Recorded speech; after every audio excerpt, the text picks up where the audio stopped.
Cześć! Cześć, witajcie w naszym kolejnym odcinku.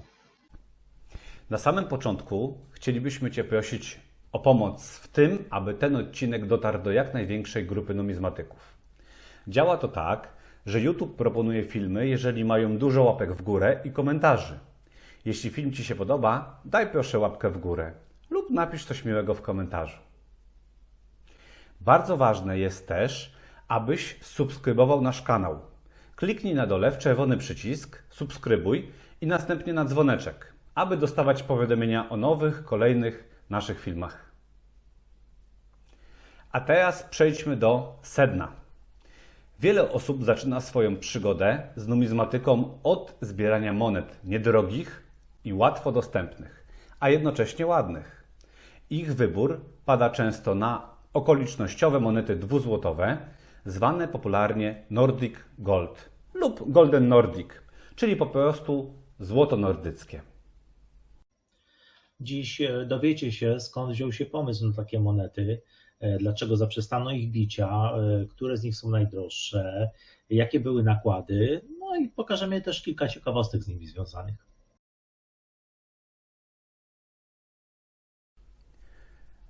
Zanim przejdziemy do omawiania serii okolicznościowych monet dwuzłotowych, najpierw musimy ustalić, co to są monety okolicznościowe. Biorąc pod uwagę skalę emisji oraz rodzaj przeznaczenia, monety oficjalnego bicia dzielimy na trzy podstawowe grupy. Monety obiegowe, monety okolicznościowe oraz monety kolekcjonerskie. Monety obiegowe są to monety, którymi posługujemy się na co dzień. Bite są w dużych nakładach sięgających kilkudziesięciu, a nawet kilkaset milionów sztuk. Ponadto bite są przez wiele lat i zmienia się na nich tylko data. Niekiedy przechodzą drobne zmiany kosmetyczne. Monety okolicznościowe również bite są w dużych nakładach, lecz powstają tylko w jednym roku. Nie są powtarzane. Powodem ich powstania jest upamiętnienie rocznicy jakiegoś wydarzenia, postaci lub po prostu powstają serie tych monet poświęconych jakiemuś tematowi. Tak było też w przypadku monet, które będziemy omawiać dzisiaj. Monety kolekcjonerskie to arystokracja wśród monet. Najczęściej powstają z kruszców, srebra i złota, choć zdarzają się też monety bite w pospolitych stopach. Również bite są jednorazowo, tak jak monety okolicznościowe, ale różnią się od nich przede wszystkim małym nakładem. Te monety osiągają bardzo wysokie ceny już na samym początku i są zbierane przez zamożniejszych kolekcjonerów, zwłaszcza monety złote. Oprócz tych trzech typów emisji oficjalnych mamy jeszcze monety próbne, zastępcze, pamiątkowe, prywatne i wiele innych. Ale jest to zbyt obszerny temat i zajmiemy się nim w przyszłych odcinkach. Nam na dziś wystarczy omówiony podział, gdzie to do monet okolicznościowych zaliczamy dwuzłotówki Nordic Gold. Zwyczaj bicia monet okolicznościowych upowszechnił się w okresie PRL-u.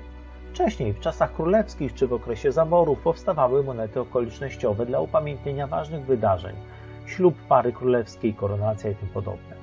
Chociaż z racji ich niskiego nakładu i rozdawania ważnym osobistościom na pamiątkę, a nie z przeznaczeniem do obiegu, należałoby je uznać bardziej jako monety kolekcjonerskie.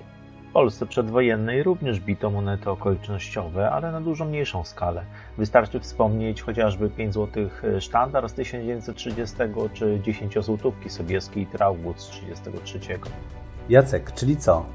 Współczesne monety okolicznościowe są czymś pośrednim pomiędzy monetą obiegową a kolekcjonerską? Można tak uznać, są bowiem skierowane do ogółu społeczeństwa i mają na celu promowanie ważnych wydarzeń czy rocznic. Bicie monet okolicznościowych upowszechniło się w PRL-u, przyniosło to podwójną korzyść. Po pierwsze aspekt propagandowy, czyli promocja ważnych z punktu widzenia władzy wydarzeń. Po drugie ludzie wyławiali te monety z obiegu i przechowywali je jako ciekawe odmieńce różniące się wyglądem od opatrzonych już obiegówek. Korzyść była z tego taka, że część emisji była niejako wycofywana z obiegu, co przekładało się na mniejszą ilość pieniądza w obiegu. W PRL modne było wliczanie do pensji pracowników monet okolicznościowych o wysokich nominałach, bitych w lichym srebrze. Czy mówisz teraz o popularnej obecnie srebrnej 200-złotowej monecie 30-lecie PRL? Dokładnie tak. W 1974 średnia pensja wynosiła nieco ponad 3000 zł. Mi to się kojarzy z tym, że te 200 zł niejako pomniejszało wynagrodzenie, bo standardem było to, że ci, którzy monety te dostawali, odkładali je na pamiątkę. Choćby z racji tego, że moneta była srebrna. Tak, a ponieważ monety te bito w milionowych nakładach i większość z nich zachowała się w dobrym stanie, to obecnie są niewiele warte. Ale chyba akcja się udała, skoro powtarzano ją w późniejszych latach. Zgadza się, w 1975 roku wybito również 200 zł z głowami żołnierzy w 30. rocznicę zwycięstwa. Zachętą do emisji takich monet mógł być sukces srebrnej 100 złotówki z mieszkiem i dąbrówką, bitej na tysiąclecie państwa polskiego w 1966 roku. W latach 80. do palety monet okolicznościowych dołożono serię władców polskich w postaci 50 złotówek z miedzioniklu, czyli takiego samego stopu co monety obiegowe. Wkrótce dołączyły kolejne 100 złotówki, tym razem również z miedzioniklu. Od 1984 roku ukazał się Witos, potem 40-lecie PRL. Ale nominały się zmieniały. Mieliśmy przecież inflację. Owszem, i mamy tu świetny przykład oddziaływania inflacji na wygląd pieniądza. Miedzioniklowe 100 złotówki miały wagę 10,8 grama oraz średnica 29,5 mm. Od 1989 roku parametry monet się nie zmieniły, lecz zmienił się nominał. Było to już 500 zł. Wojna obronna Polski i Jagiełło. By wreszcie w 90 roku przebierać nominał 10 tysięcy złotych z Solidarnością. I to cały czas przy zachowaniu tych samych parametrów monety. Zobacz ten skok nominału. 88 100 zł, 89 500 zł i 90 już 10 tysięcy złotych. Kolejne 2 lata przyniosły następne okolicznościowe monety o nominale 10 tysięcy. Rocznicę Konstytucji 3 maja w 91 i Warneńczyka w 92. Do 93 roku inflacja nieco wyhamowała, lecz konieczne było podwojenie nominału do 20 tysięcy złotych. To właśnie te monety po denominacji staną się okolicznościowymi 2 złotówkami. Pamiętajmy, że tworzywo, waga i średnica tych monet jest ciągle taka sama jak 100 złotówek z 1988 roku. Ale pierwsze 2 złotówki były bite w miedzioniklu, tylko że z nominałem podenominacyjnym. Kiedy to usunięto nam 4 zera? No właśnie, pierwsze 2 złotówki z roku 95 wyglądają prawie tak samo jak ich poprzedniczki z 20-tysięcznym nominałem. Dopiero rok później przekształcają się w popularne Nordic Gold. Dla mnie to trochę dziwna nazwa. W wolnym tłumaczeniu to złoto nordyckie, ale niewiele ma wspólnego ze złotem oprócz wyglądu. Nordic Gold był to stop 4 kolejowych metali, mających z wyglądu przypominać właśnie złoto. Trochę tak jak tombak. Nazwy i proporcje tych metali, które widzicie teraz na ekranie, okazały się niezbyt dobrym stopem dla monet okolicznościowych. Monety szybko zaczęły zmieniać kolor, a część z nich nieodpowiednio przechowywanych zaczęła korodować. Ciekawostką jest, że stop ten nadal jest wykorzystywany dzisiaj do produkcji obiegowych eurocentów o nominałach 10, 20 i 50. I pewnie to dlatego zdecydowano się na ten stop, ponieważ wyglądem przypomina złoto.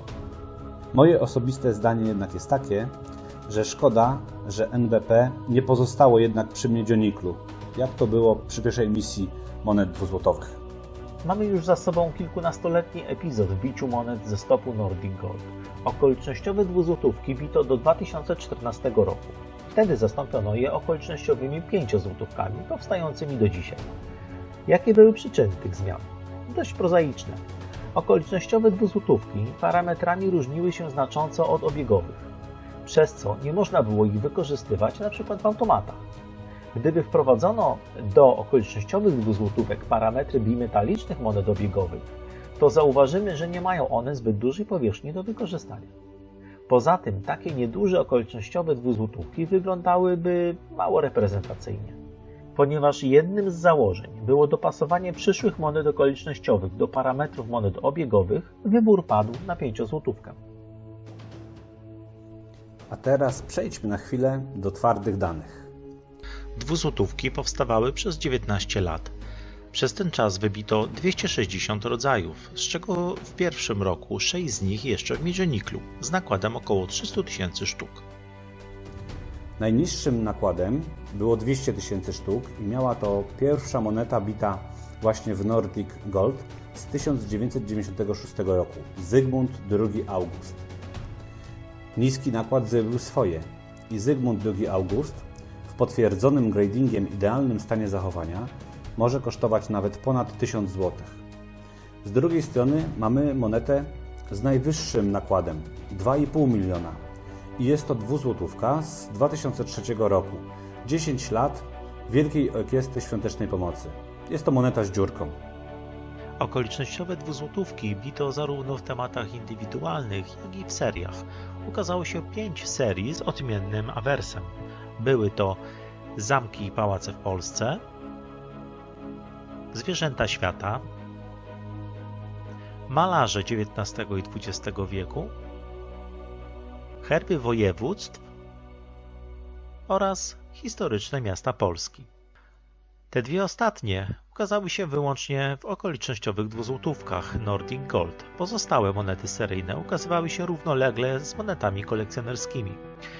Monety z tematów indywidualnych miały awers taki sam jak pozostałe serie, a były to Polska droga do wolności, Poczet królów i książąt polskich, Polscy podróżnicy i badacze, Zabytki kultury materialnej w Polsce, Polski rok obrzędowy, Dzieje złotego, Historia jazdy polskiej, Miasta w Polsce, Historia polskiej muzyki rozrywkowej, Polskie kluby piłkarskie, Polskie okręty oraz na koniec seria Wielkie Bitwy, chociaż nazwa seria jest tutaj troszeczkę wygórowana, dlatego że powstała tylko jedna moneta w 2010 roku, Grunwald. Potem seria została porzucona. Prawie wszystkie monety Nordic Gold miały jednakowe parametry. Waga 8,15 g i średnica 27 mm. Wcześniejsze z 1995 roku miedzioniklowe były nieco większe i cięższe. Nordic Gold miały przypisany odpowiedni do serii awers. Wyjątkiem od reguły były 4 monety. Pierwsza. Rok 2000, bimetaliczna, rdzeń z miedzioniklu ze zmienionym awersem. Druga. Wielka Orkiestra Świątecznej Pomocy z 2003 roku, nieco lżejsza od pozostałych, bo miała tam 7,74 g zamiast 8,15, właśnie z powodu dziurki. Moneta też ma nietypowy awers. Trzecia, 25-lecie pontyfikatu Jana Pawła II z 2003 roku z dużym krzyżem na awersie oraz czwarta, 50-lecie trzeciego programu Polskiego Radia w kształcie tzw. kwiatu hiszpańskiego, gdzie było 7 zagłębień na brzegu. Jednocześnie zaznaczmy, że te odmieńce były bite w bardzo dużych nakładach, przez co nie osiągają wysokich cen. Rekordzistką cenową, jak już wspominałem, jest Zygmunt II August. W idealnym stanie moneta luzem, bez gradingu, osiąga cenę 700-800 zł. Kolejny w kolejce jest jeż z ceną 200-250 zł za sztukę. Ważne jest, aby interesować się tylko idealnymi egzemplarzami. Monety porysowane mają wartość nominalną, czyli tylko 2 zł i nadal można się nimi posługiwać, na przykład płacąc w sklepie. A teraz trochę statystyk. Wszystkich monet okolicznościowych wybito niemal 250 miliarda. Ich łączna waga wyniosła ponad 1970 ton. Gdyby ułożyć je jedna obok drugiej, to powstałaby linia o długości ponad 6,5 tysiąca kilometrów. To tyle, co odległość od Warszawy do Mombasy w Kenii. A ułożona jedna na drugiej utworzyłyby wieżę o wysokości niemal 483 km. Najwięcej rodzajów monet wypuszczono w 2004 roku, aż 24. Najmniej w 96 i 97, po 4. Najwięcej sztuk wybito w 2006, 25 milionów, najmniej zaś w 96, 1 100 000 sztuk. Średnia wielkość emisji na jeden rodzaj monety dwuzłotowej to ponad 928 000 sztuk.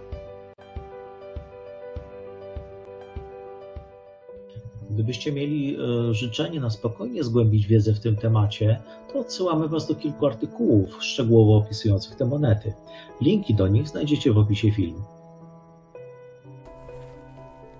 W 2014 roku wybito ostatnią okolicznościową dwuzłotówkę Nordic Gold, a potem miejsce ich zajęły 5-złotówki bimetaliczne, bite po dzień dzisiejszy.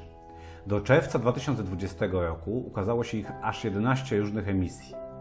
Na ten rok 2020 zaplanowana jest jeszcze jedna emisja. Wszystkie pochodzą z jednej serii – Odkryj Polskę. Okolicznościowe monety dwuzłotowe stanowią wdzięczny temat dla początkującego kolekcjonera. Są łatwo dostępne, jest ich też na tyle dużo, że można zbierać różne roczniki lub po prostu tematycznie serie. Można też postarać się zebrać je wszystkie, co już nie jest takim łatwym zadaniem, zwłaszcza jeśli przykładamy dużą uwagę do stanów zachowania. Zbieranie tych monet umożliwi zapoznanie się z numizmatyką, ale przede wszystkim poszerzy Twoją wiedzę związaną z tematyką monet posiadanych w kolekcji. A pamiętajmy, że ze zbieracza stajemy się kolekcjonerami dopiero wtedy, kiedy oprócz zbierania gromadzimy również wiedzę dotyczącą naszej kolekcji. Zbieranie tych monet umożliwia... Ja bym to jeszcze poprawił, wiesz? To jest bardziej skomplikowane niż by się mogło wydawać.